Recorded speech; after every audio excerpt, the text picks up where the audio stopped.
છે આ ટ્રેક્ટર? ચાલુ કેમ નથી થતું?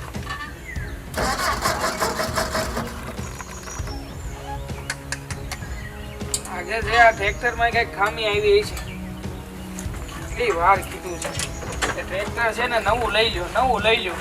ક્યારેક ગામડે આવી તો કામ લાગે, પણ નહીં. પણ જાણે હું ખામી આવી છે. દેવા આ શું કરો છો? આ જો ને આ ટ્રેક્ટર ને જોઉં છું.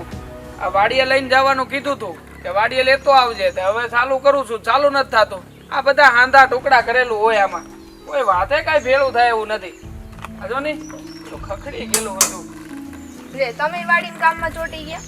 હે તો હવે અહીંયા શહેરથી અહીંયા આવ્યા છે તો પછી થોડું ઘણું કામકાજ તો કરાવવું પડશે ને. આ જો કામકાજ નહીં કરાવી તો પછી મોટા ભાઈ ને બાપુજી ને હંધાઈ કે અહીંયા હું માથે પડવા આવ્યા છો. થોડું ઘણું જે થાય. આમે શહેરમાં ફોર વ્હીલ તો આવડતી હતી, ગામડે ફોર વ્હીલ રાખતા એમ ટ્રેક્ટર રાખશું. બીજું શું છે નવું એમાં? હા તમને કહેશે, મને તો કહે જ છે બધા અત્યારે. તને કહે છે એટલે? કોણ કહે છે વાલી તને? હે મને જો ને આ ભાભી ને બા. ભાભી હું સંભળાવે છે? અને આમે આપણે અહીંયા આવ્યા ને ત્યારે હંધી ચોખવટ કરી નાખી છે. બાપુજીને મેં આવતા વેત કહી દીધું છે કે અમને બધા કામ ફાવતા નથી, છતાંય નાના મોટા જે કામ જેટલા ફાવશે એટલા કરાવશું. પછી તમારે છે ને અમને કીધા નહીં કરવાનું. આ ભાભી છે ને રોજ મારો વાત કરે છે કે આ મારી દેરાણી છે ને કઈ ઘરના કામ કરતી નથી. એ મમ્મીને ચડાવે છે અને મમ્મી રોજ મને સમજાવે છે. હવે મારાથી નથી થતું તો હું કેવી રીતના કરું? તે બરાબર જ છે ને તારી વાત. જે કામ ન આવડતા હોય કરવા હું કામ જોવે? અને હું તો કહું છું ચિંતા એ નહીં. આ બા બધું ચિંતે ને મૂર્ખા કહેવાય. આ લગ્ન કરીને નવી ઘરમાં આવી હતી તો હું હાલત થઈ હતી આપડી. એ તને બાએ ચિંતી દીધું તું કે લાપસી કરી નાખજો બટા, અને તે લાપસી માંડી. અને શરમમાં તુંય નહોતી કહી કે બા મને લાપસી નથી આવડતી. અને લાપસી ના મૂક્યા તે આ બધા તપેલે લાપસી સોંટી ગઈ હતી. માંડ કરીને લડ્ડા કાઢ્યા હતા. નથી આવડતી તો નથી આવડતી. મેં પહેલા જ કીધેલું તમને, મને ઘરના કામ વાડીના કામ એ બધા નથી આવડતા. એટલે તને નથી આવડતા વાત સાચી છે. હું કહેવા ઈ જ માંગુ છું કે નો આવડે ને એ કામ ઘરે કહી દેવાય કે આ કામ મારથી થવાનું નથી. બાકી છે ને આ ખોટા બહાના કરીને કામ હાથમાં લઈ લેવાનું નહીં. હું તો તને ઈ જ કહેવા માંગુ છું. પણ તમે કયો છો એમ, પણ ઘરના માણસો નથી સમજતા તો હું શું કરું? મને નથી આવડતા. જો વાડીના કામ કહે છે, હમણાં થોડી વાર પહેલા મમ્મી મારી પાસે આવેલા, મને શીખડાવતા હતા ઘરના કામ કર. ઘરના ન આવડે તો વાડીએ જા. કોઈ દિવસ ઘરની બહાર નથી નીકળેલી તો હું હવે તડકામાં કેવી રીતે કામ કરું? અને કામ કરવાની ક્યાં વાત કરશો? તારે તો બાને કહી દેવાય ને કે આ તમે જો ની મને વાહિંદુ કરવા મોકલી હતી તો હું થયું તું?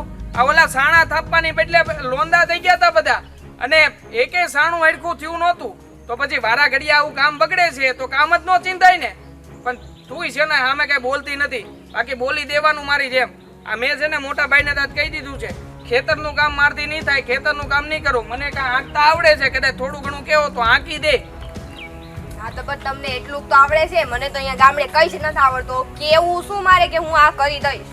હા આ શહેરમાં નીકળી મેગીઓ બનાવી છે 2-2 મિનિટની. તો હવે શહેરની મેગીઓ ખાઈ ખાઈને આમ અહીંયા આવ્યા હોય તો પછી અહીંયા કઈ થોડું તું કઈ બનાવીએ હા? હા તો પણ નો જ આવડે ને. હવે જો અહીંયા ગેસ પણ નથી. હવે આપણે અહીંયા ચૂલો છે, ચૂલો હવે સળગાવતા મને નથી આવડતો. અને સળગાવવા જાવ ને તો નકરો ધુવાડો જ થાય છે. ધુવાડો જ થાય એમાં ત્યાં કઈ બીજું કઈ ન થાય.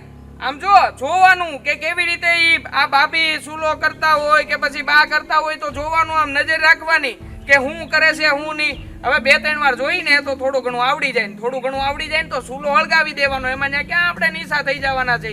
સારું છે આપણી માટે હારું. પણ ચૂલા પાસે જાવ ને એટલે નકરો ધુવાડો થાય ને એટલે મને છે ને અંદરથી ઉધરસ આવે. તેનું મારે શું કરવું? કરવાનું શું હોય? ઉધરસની દવા લઈ લેવી, બાકી બીજું તો કઈ થાય નહીં. જો થોડા ઘણા કામ તો કરવા પડશે. પછી હું તું હસોડી કામ ન કરતો, મારે મોટા ભાઈ નું કેવું, જવાબ હું દેવા?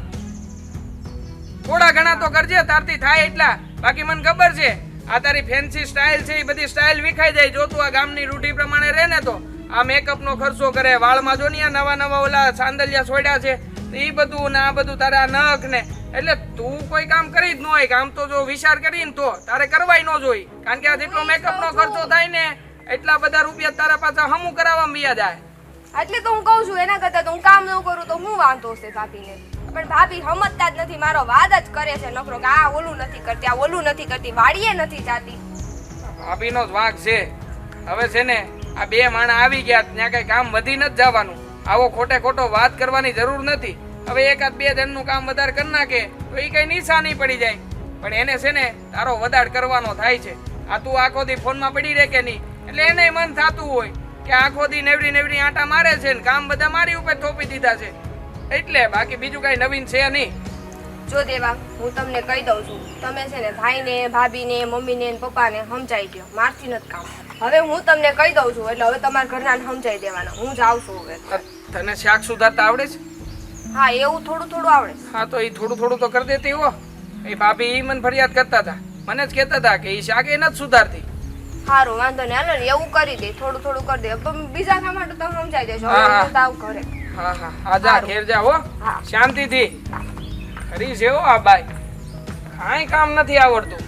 મને તો એવું કહેતી હતી કે મને બધું કામ હું શીખી જાય ને હવે તો એક બટેકું સોલવા આપ્યું હોય ને તો બટેકાની સીણી કરી નાખે છે. અને પાછી મને કહે છે કે થોડું ઘણું કામ આવડે. હાલ હું તો જાવા ટ્રેક્ટર લઈને. આ કોણ જાણે હાલે કે નહીં હાલે, ચાલુ તો કરું.